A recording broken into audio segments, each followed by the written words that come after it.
I'm Georgina. I'm currently studying my foundation degree in zoological management, and I'll be going on to do my BSc in zoological management and conservation next year. And I've volunteered over the past few years in various zoos. I'm Jack.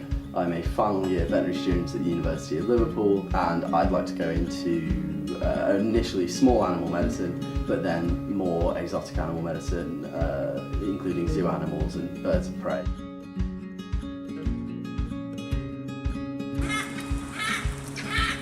I used to love visiting zoos as a child. Constantly, as a kid, I was at zoos. It's incredible really in that it's always played an integral role to my life. Whenever we went there, I just used to be in love with everything that was there. Going to the zoo as a child has definitely influenced my chosen career, which is veterinary medicine. Naturally, as with any industry, you will get good and bad zoos, and that's the way it is. But good zoos, absolutely I agree with, because I think they play such a crucial role in the community in terms of education, research, conservation, exposing people to exotic animals.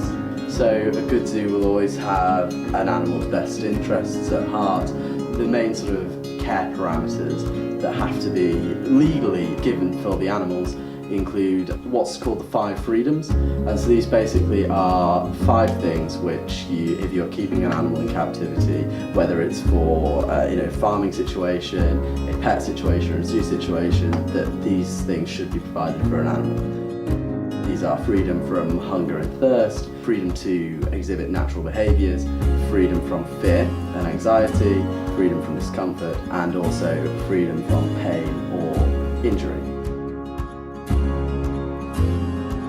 So a zookeeper's job is not 9 to 5, it's constant, and these keepers they don't stop. They really don't, bless them, they work so hard. So these animals are probably the most pampered animals you'll ever meet in your life, certainly more than some people's pets, I would say. In terms of diet, they're very well looked after. So a good zoo will always provide them with food that's appropriate for their development and close to what they get in the wild. Through experience, it is crazy how strict it is on what you can feed them. If you have a banana that's even slightly bruised, not going in. That goes in the bin, because it could carry something that could infect them and make them ill. We have dedicated veterinarians that develop particular diet sheets, so diet plans for the animals based on nutrition, so they're getting what they would be getting in the wild.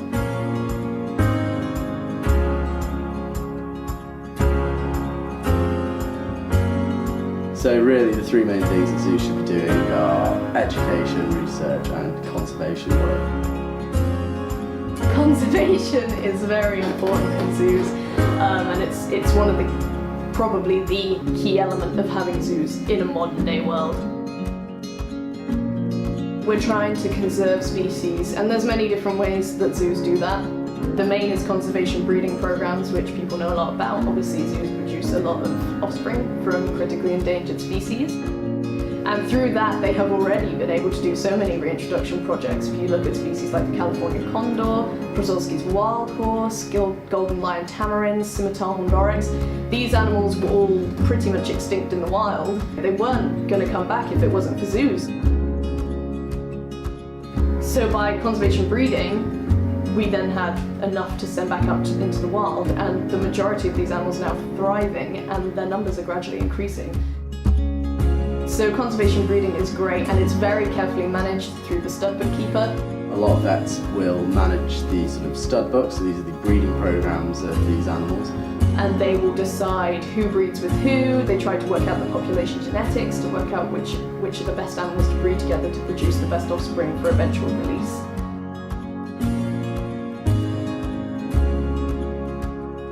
As far as research goes, I feel that research is extremely important in conservation, because the more we know about these animals, the more we can help them. Research into the breeding cycles of these animals, research into what best constitutes their diet. I know there's been a study on the mountain chicken frog, which was done in zoos on captive populations and then transferred to the wild This allowing people to do research on these frogs, which and sort of assess their body condition, assess what weight they should be at their breeding season, to assess how well they're doing in the wild, how well they're feeding, whether their ecosystem's being disrupted, without actually disturbing the frogs themselves, because otherwise it'd be a very sort of invasive process. And actually, with this particular species, what they were looking at, the body fat level of these frogs, the only way for them to have got that accurately would be to kill the frogs and then measure the body fat after the frogs died, which for a very endangered species is completely inappropriate. Research in zoos is really important because what it's doing is then informing us on behaviours that we might see in the wild, or the effects of wild elements on the actual animals. So if you've got particularly reclusive species that you don't see very often out in the wild, that are very flighty and very scared of people, you can very easily then come and do those tests in a zoo and get some basic results. So I know SeaWorld did a very good research project recently where they were providing aerial images of their killer whales because wild researchers wanted to compare sort of average sizes of orcas from above using drones. And so by using captive whales, they were able to get pretty much average sizes, what a good healthy whale would look like, and they can now compare those images with images of wild whales and say, okay, this animal's pregnant, this animal is very, very thin, this animal is of average size, this one might be overweight. And that is then giving them an indication of food levels in the area. It could bring up questions of, okay, why are they so skinny? Is it something to do with food, or is it something to do with contaminants? Is it something to do with boats? So zoos definitely play a role in research, and they're usually sort of the first starting point for people who are then going to go out into the field and see these animals for the first time, research animals for the first time.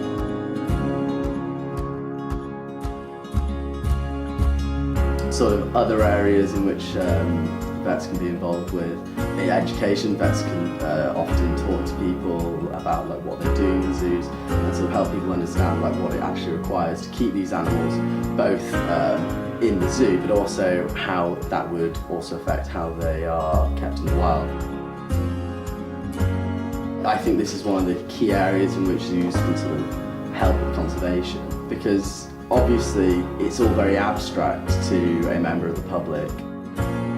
There's a lot to be said for seeing these animals face to face and then like understanding what they are and how they live.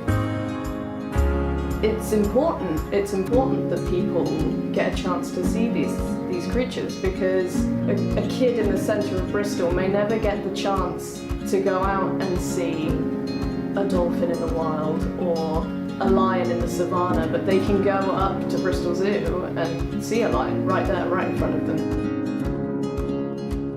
Obviously a zoo isn't the perfect environment for this animal. Obviously the perfect environment is the wild, but I think with certain species it's definitely true that a lot of the members of the public won't have considered them as important, but the zoo can be a platform for educating these members of the public in why this animal's there, why it needs to be there, and why it's important it stays there. Whether it's through signage up on an exhibit that tells people where the animal's from, to actual educational displays, so bringing ambassador animals out for people to watch doing natural behaviours, to handling sessions, bringing out maybe creatures that people are a bit scared of, like snakes or tarantulas, and letting them actually hold one, touch one, or at least just see one up close, can completely change their mind on, okay, maybe this animal isn't as scary as I thought. And that's really, really cool, because they then begin to understand a bit more about that animal and then ask further questions like, okay, so what's wrong with this animal in the wild? Why aren't they thriving? And even things like just seeing what an animal eats, how an animal eats, how does an animal move, particularly for young children, it starts to really get those questions ingrained in their head, and that's really, really good.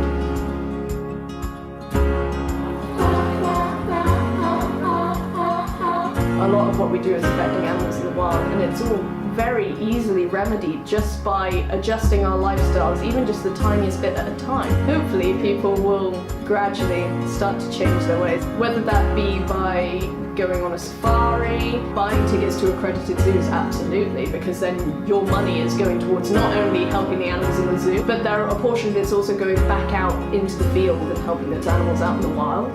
So that's why zoos matter, they're very important.